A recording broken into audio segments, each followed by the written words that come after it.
Well, let's kick off, shall we? My name is John Langford, and I have been a professional photographer for 40 years. I retired in November, and I've been in Dumaguete since February. All of the images that you will see were shot with my iPhone and shot here in Dumaguete. So no excuses that there's not enough subject matter. And I don't have the latest and greatest phone. My phone is several years old. So it's not the tools, it's your eye. And I have given, dozens of presentations about photography, and I invariably get choked up because I'm so passionate about it.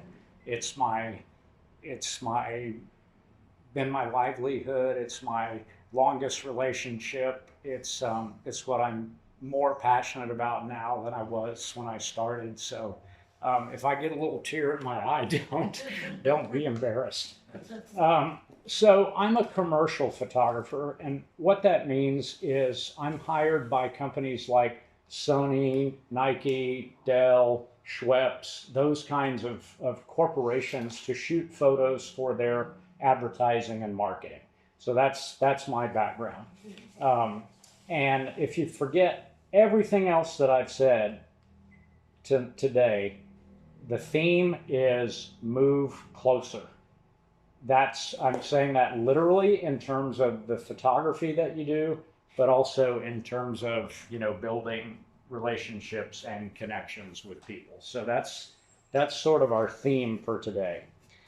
And I really like this quote from the French author Marcel Proust: "The real voyage of discovery consists not in seeking new landscapes, but in having new eyes." And of course, you'll recognize that scene there, shot from near the Henry Resort. All right, so today we're going to talk about seeing and not just looking. What we just demonstrated in that little exercise is exactly what I'm talking about.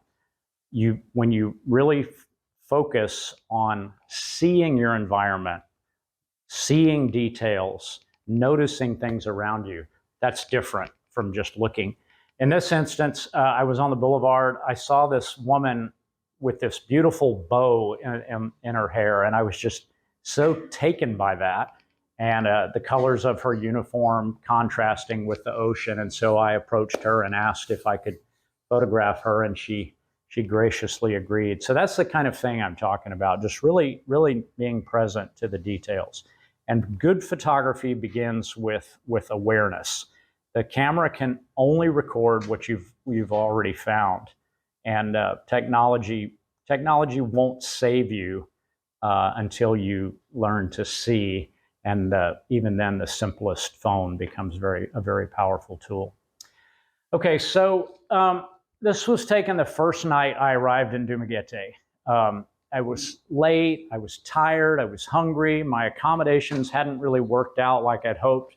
So I was sort of wandering around downtown trying to kind of get my bearings and see what was what. And I stumbled across this set of, are they mailboxes? Is that what I thought they were? Yeah. Where is that? I was where I went to like 5 different hotels before I found a place to stay, and this is at Luxin and what's the cross? What's the cross street? Luxin and anyway. So I stumbled across this, and the lighting is terrible and it's not very attractive, but my photographer's eye just thought, there's something there. I'm going to get it. I'm going to find out what it is. So I was just observing what can I find here that's interesting. These are all things that I want you to get in the habit of doing before you hold your camera up to your face. Pause, observe. What are you going to take a photo of? What's the center of interest? Okay, so now I'm starting to kind of I'm starting to fish a little bit. What is going to reveal itself to me? how will my photo be different from someone else's? You know, if you just stand there and, you know, take a picture of the cathedral, yeah, I mean, that's fine. It's a beautiful building, but that picture's been taken, you know, hundreds of thousands of times. So try to find some new detail that's going to be different. And that's what I wound up with. Now, you know, that's not going to hang on the wall of a museum, but it's certainly much more interesting than the set of lockers that we saw initially. You know, there's the texture of the wood and this, you know, graffiti and the different locks and, you know, things that have been broken off. So that sort of is an example of what I'm talking about, of being present, noticing, and trying to imagine what it is you're going to take a photograph of. Have that image in your head before you create the image. All right, we're going to get into composition now. And aside from getting closer, and I'm going to hammer that point several times, but composition is what makes for really interesting photographs. Okay, so we're going to talk about that a little bit, and you'll bear with me if I kind of go down the rabbit hole a little bit. So to repeat what I said, get closer. So again, this is early days here in Dumaguete. I'm wandering around. What can I take pictures of? I'm up there kind of close to North Point, and these fishing nets caught my eye. And you know, I like that photo. This is what we call negative space. There's not really much happening up there, and this has more visual weight to it. But I thought, you know, I can do better than that. So I got in a little bit tighter. So now that those colorful objects are just sort of randomly placed in the image, and they're filling the frame more. So it feels a little bit more interesting to me. And then finally, I get in on just, you know, a handful of them. You can still see what they are. It's still a fishing net, but we've eliminated everything that is a distraction. So composition is a process of subtraction, if that makes sense. Remove everything that's a distraction from the image and create something that is the essence, the distillation of what it is that you're trying to capture. All right, here's another example. You know, these containers are being moved around. It was interesting, you know, these big, heavy boxes being moved by machinery. And I looked at that and I thought, yeah, that's kind of cool, but I bet I can find a detail. And so, you know, I got in tighter because I liked all those colors and the way that they're arranged, and it sort of looked like an abstract painting to me. And so then I turned my camera the other way, and I was happy with the way that turned out. So one thing to remember is people tend to only shoot with their camera this way. Don't forget to turn it sideways. And just take lots of photographs. It doesn't cost anything. So when you're trying to zero in on something, just take a lot of photographs until you finally get there. Because if you just stand there, take the snappy, and then move on, you're losing the experience of being present, and you're probably missing out on some photos that would be more interesting. Beginners tend to think that putting more in the frame is the way to go about it, but really, to repeat myself, distilling down to just the basic elements of the image is a lot more interesting. And don't rely on your zoom. Get closer. Move your body closer, and you'll get better photographs. One final example. I thought this was kind of interesting, all these chairs tilted over, you know, so that they wouldn't collect rain. That caught my eye, just that random arrangement. Okay, get in a little bit closer, kind of liking that, and then closer still. And you can still see what's going on, but it's much more visually interesting, and it's a distillation. It's the essence of what was happening in that scene. All right. Next thing to keep in your mind is, what am I taking a photo of? This is another thing that beginning photographers tend to do, is just like kind of randomly, snap pictures of things without really thinking, what is it I'm trying to capture? What is the center of interest? there needs to be a point. It's like writing a sentence, instead of just like scribbling something, choose one sentence or one word that you're zeroing in on visually. And again, great composition is about removing things, about subtracting from the photograph. So, it's apparent that that's a set of stairs, but it's just much more visually interesting than taking a picture of the whole staircase. Another set of stairs.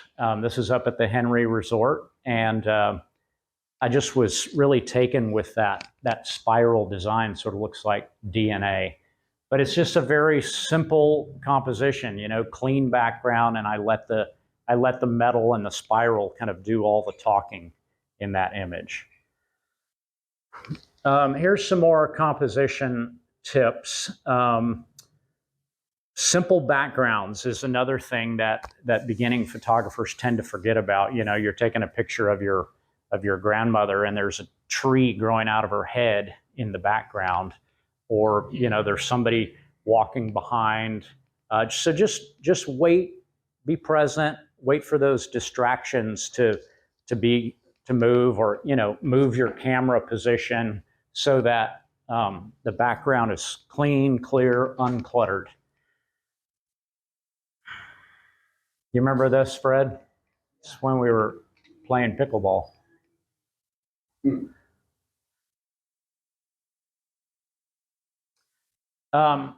Try to get a unique vantage point. So for this photograph, I wanted to show all of that sky, and I wanted their legs to be, I wanted you to be able to see their legs up in the air. So I was practically down on my belly for this shot. I got right up close and I got really low, and I used a wide angle lens so that I would have that really dramatic effect. The sky is really interesting, and it's just it's very sculptural, the way they have their legs kicked up in the air like that. So try to get an interesting vantage point. Here, this guy was drawing in the sand, and I was up on the wall, looking down on him. So again, get low, get high. I waited for this shot to kind of materialize. These kids were out there, doing their exercises, and I wandered around and I just kept thinking, there's something here. And then finally, boom, I got that shadow and the gesture of his hand moving. So that's kind of the essence of that martial art that they're practicing. Again, just a detail shot. And you know what that is? It's a tricycle, but it's just the peeling paint and part of the wheel. Again, shoot horizontally and shoot vertically. So this is some guys loading the baggage on the ferry to go to Siquijor. And, you can see I did it both ways, horizontally and vertically. Look for patterns. Patterns are usually visually interesting. So something that repeats itself, or like, the spiral stairs that we looked at a minute ago. There's another pattern of chairs down on the boulevard for some sort of an event. Bold colors and textures are usually an excuse for taking a photo. I mean, it's hard to go wrong when you've got, big colorful balloons like that. And I waited for this to just line up perfectly. This little girl was sort of wandering around, but I waited until she got exactly lined up with the balloon vendor, because that made it more interesting to me. And again, textures, for me anyway, are usually interesting. It makes it, almost like an abstract painting. And sometimes try to compose your shots so that they're off center. To me, having something that's asymmetrical is often more visually interesting than having things just completely centered in the middle of the shot. And so there's another example of composing off center. We're going to talk a little bit about portraits. I was hiking in the Pulang area and encountered this gentleman. You got a glimpse of that guy's face. So I was hiking, and this gentleman lives in that area, and we got chatting, and he was a lovely, lovely fellow, and he was very eager to tell me that he was 87 years old, and he, hiked up and down that to get to his home every day. And he was just the picture of health. And so I posted that photograph on Facebook, and 2 weeks later, he was dead. And so his family, people just started piling on to my Facebook page, people that I didn't know, but who I guess somehow somebody saw that photograph. So it felt really special that I got to meet him and have an exchange with him. It was just a lovely guy, even in that 5 minutes that we chatted. But also that was probably, I don't know this for sure, but probably the last photo of him that was taken, and a photograph that I really love. I felt like that was a good likeness of him. I wondered where you were headed with that. Anyway, moving along. So my Can I pause for 1 minute? I will switch to the. Yeah. Thank you. My specialty in my work has always been photographing people. That's what I get hired to do. And if I have one superpower, it is connecting with people, making them feel at ease. And oftentimes I only have 5 minutes to do that during a photo session. It might be the CEO of a bank, or a busy doctor, or an attorney who's getting paid $500 an hour. So I need to work quickly, and I'm really good at connecting with people, putting people at ease, and it's something that you have to practice. So if you're interested in photographing people, it's good to practice with people you know, and then if you want to photograph strangers, you've already got the skills to do that and to feel comfortable. I'm pretty fearless when it comes to approaching strangers and asking them if I can photograph them. And I have about a 99% success rate. I mean, very, very few people say no to me when I ask them if I can photograph them. So portraits is my favorite thing. Alex, any idea what's happening with maybe it's my angle. Yeah, it looks all right. Okay, moving along. Again, total stranger. She was sitting down there with where all the vendors are. And I just approached her and asked if I could take her photograph. Alex, would you play with the focus just a little bit to make sure it's sharp? That may be as sharp as it gets. Yeah, I think that's as good as it gets. So when shooting portraits, one of the photographic considerations, one of the artistic things that you need to think about is, do you want to frame it really tight, or do you want to have a more loose composition? So he's occupying maybe 5% of that photograph, but it's still a dramatic picture because of the sky and his arm. So think about, it doesn't always have to be right up tight on somebody's face, and they can be really spontaneous too. This kid was eating an ice cream cone, and I asked his mother unfortunately she was busy wiping all the ice cream off of his face, but he was enjoying ice cream, that kid was. And this is an example of, do you want to have your subject centered in the frame or off-center? It can add a little bit of visual interest, and especially you can see there's kind of a stair step here. So these are leading your eye up the photograph to her face.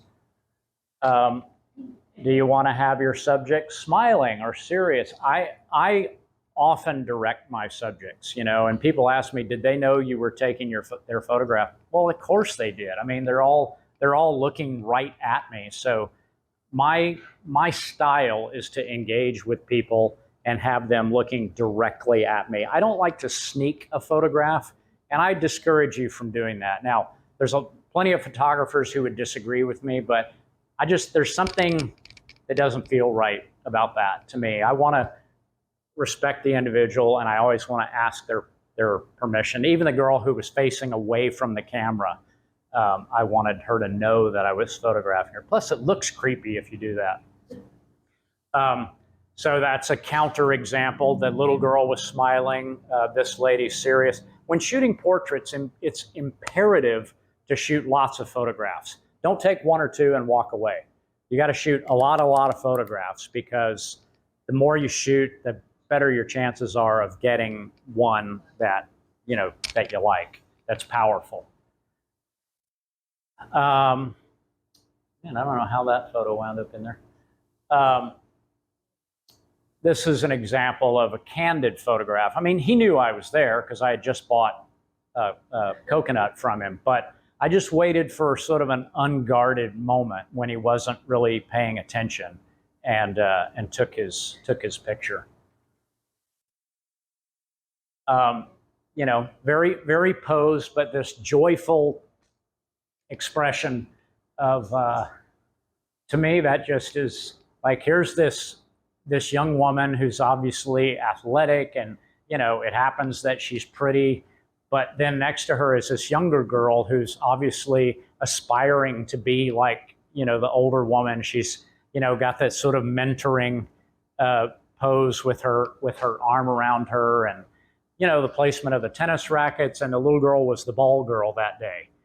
So she's clutching the balls. I just love that photo. Is she not the cutest girl, that little girl? Sorry, this photo wound up in there way too often.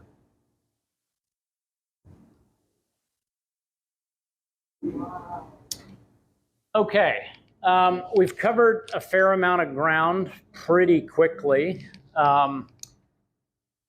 These are some things that, to my mind, are what some purposes that photography can serve. The most common use is selfies for social media. These two little girls are often at this laundry where their parents work.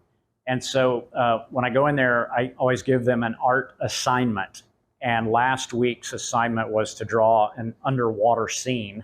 So they're holding up their handiwork. And then, so yesterday, I brought in a bunch of art supplies, pencils, pens, color, paper, pencil sharpener. So next week, the assignment is to draw an animal of their choosing, but in color. So social media, that's what most people use photos for, but I think, or their cameras for. I think there's a danger in documenting our lives and not experiencing our lives. People are so busy, me, and won't this look great on Facebook or Instagram, but they're not in the moment. How many times have you been to a concert and the person in front of you is holding up their camera, recording the thing, instead of just be here, just experience it, enjoy the moment, let it wash over you. Don't try to, don't use life as a backdrop. Everything's not an Instagram moment.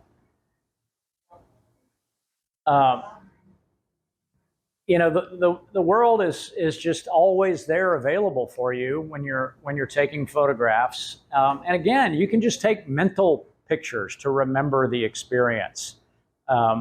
This was so much fun. I was not familiar with this game when I came to the Philippines, and these guys are so athletic. And I got really lucky because, dramatic sunset, and I was able to silhouette him.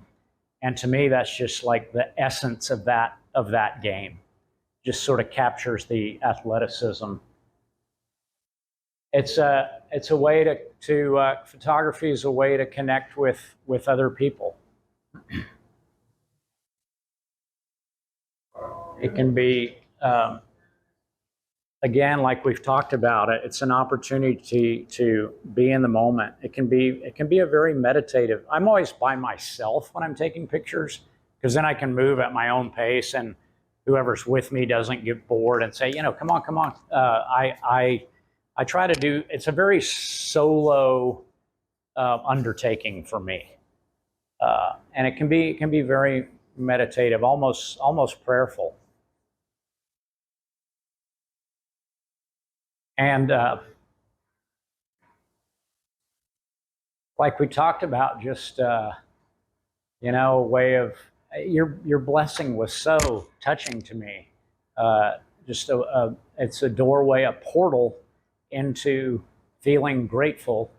I was sitting in the restaurant at Central, next to the Bricks Hotel, and there was a power failure. And so everybody was just kind of sitting there, and, so you have an opportunity to kind of look around. And the windows created this just gorgeous rainbow effect. And it happened to be hitting this wall that was, had similar sort of stripes. And I couldn't believe, it was like the gods of photography just gave me that on a plate. Thanks for being here. I appreciate your attention, and we'll give a few minutes for questions if you want to. I am quite happy if you want to send me some of your photographs. I'm happy to critique them. You could send them by email, and then those are my various social media channels. But I appreciate you being here. I appreciate your attention. I hope you learned something, and maybe we'll have a part 2 where we'll dig into some of this a little bit more deeply and get into maybe perhaps some little more technical information. Any questions? Anyone? Fred, what's your question? It's more the technical end. I always wonder when I should use the zoom when doing portraits and stay farther away from my subject. Move in and talk about before. So the question is, when do you do which? Yeah. Okay. When, we were talking about getting closer to your subject. Yeah. Yeah. So a couple of thoughts. Oh, and I meant to point this out.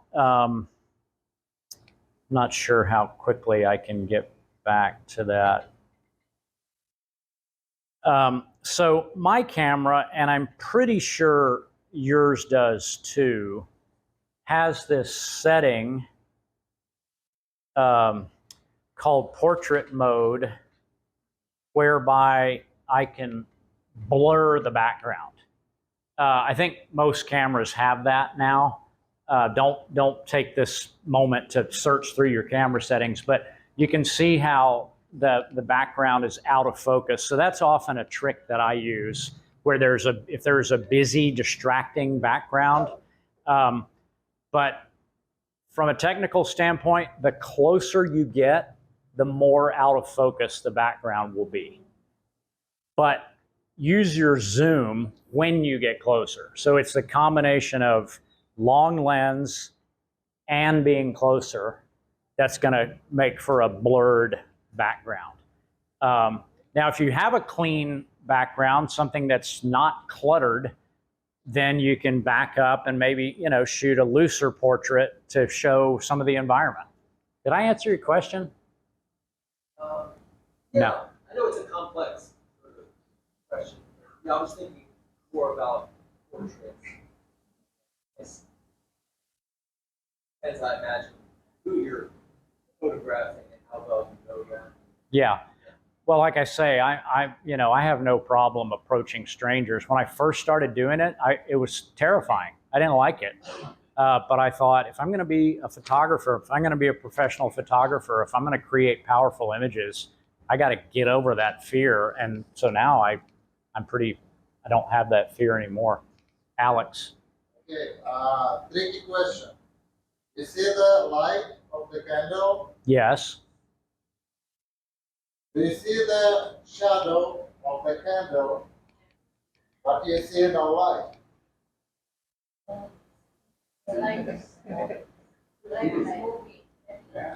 Yeah, I think that's exactly what's going on. You know, the silhouette is being illuminated by the window light, or perhaps by the probably by the projector, and so that flame is too dim to register, and it's moving. But sometimes you can see the hot air flow. Yeah, yeah, that's really cool that you noticed that. I just pay attention to it. I want a question from one of the Filipino members of the audience.